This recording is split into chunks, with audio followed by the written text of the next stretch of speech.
More coverage now on the groundbreaking Vatican summit to confront the worldwide clergy sex abuse scandals. Joining us now, Brooklyn Deacon Phil Franco. He's a survivor of abuse and an advisor to the Brooklyn Diocese Office of Victim Assistance. Deacon Franco, it's always so good to talk with you. Thank you for having me. Thank you for making the time. Let's get right to it. We're going to talk about the best and worst case scenarios for this summit. Let's begin with the best case. I think the best case scenario for this summit would be very serious new policies, perhaps written into canon law and therefore enforced, because individual bishops have a lot of autonomy in their own diocese. So I would like to see Rome really enforce real transparency and not just punishments for clergy sex abuse, but also punishments and ramifications for those who cover it up.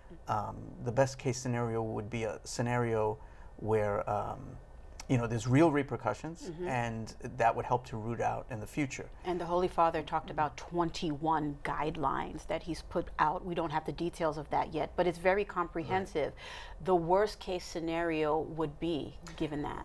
I think the worst case scenario would be just a token situation in which perhaps guidelines are thrown out there that individual dioceses don't necessarily have to follow. Or they could get around. I would hate to see that. I think that would be the worst case scenario, where perhaps this becomes a meeting just for show. Cardinal Tagle talked about healing for survivors. Let's listen to that before you answer. Regarding the victims, we need to help them to express their deep hurts and to heal from them. You have a personal relationship to this story, obviously. Can bishops foster the type of healing that you as a survivor, as a victim, would need? Absolutely. I think bishops can foster it, but it can't be bishops alone. It has to be the parishes, it has to be lay people involved, it has to be survivors involved. I think the bishops certainly can foster an atmosphere of healing, an atmosphere of care for those who are survivors of sexual abuse. And I think, in my experience, we've done here in Brooklyn a good job of that, but it's not uniform. And I hope from Rome we get some uniformity now. Given that, Bishop Nicholas DiMarzio, the Bishop of Brooklyn, has already taken a huge step to help the survivors. The diocese releasing a list of clergy credibly accused of sexual abuse of a minor, and he has even spoken to parishioners about it. Let's listen. I have met with many victims who have told me that more than anything, they wanted an acknowledgement of what was done to them. This list gives that recognition. I hope it will add another means of healing for them on their journey towards wholeness.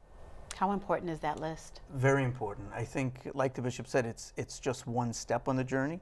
It's not everything, but to see that in writing as a survivor, I can say on a personal level, to see it in writing is very helpful and Are therapeutic. other survivors feeling the same way? In my experience, generally, yes. Of course, like anything else, it has difficult consequences as well. There are some who saw names they didn't know about.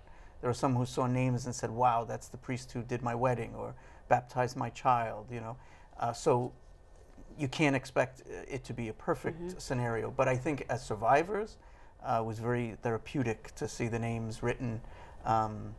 It's an affirmation of what you went through, and it's an affirmation of your coming forward. Where do we go from here? How do you think we need to combat the sex abuse crisis, really quickly? Absolute transparency. We need real, ongoing therapeutic availability, and help for survivors, and zero tolerance. Absolutely, it doesn't matter if you're a cardinal, bishop, priest, zero tolerance for abuse and its cover-up. Okay. Which are two distinct things which need to be remedied. All right. Thank you so much, Deacon Franco. Again, always such a pleasure talking with you. Thank you.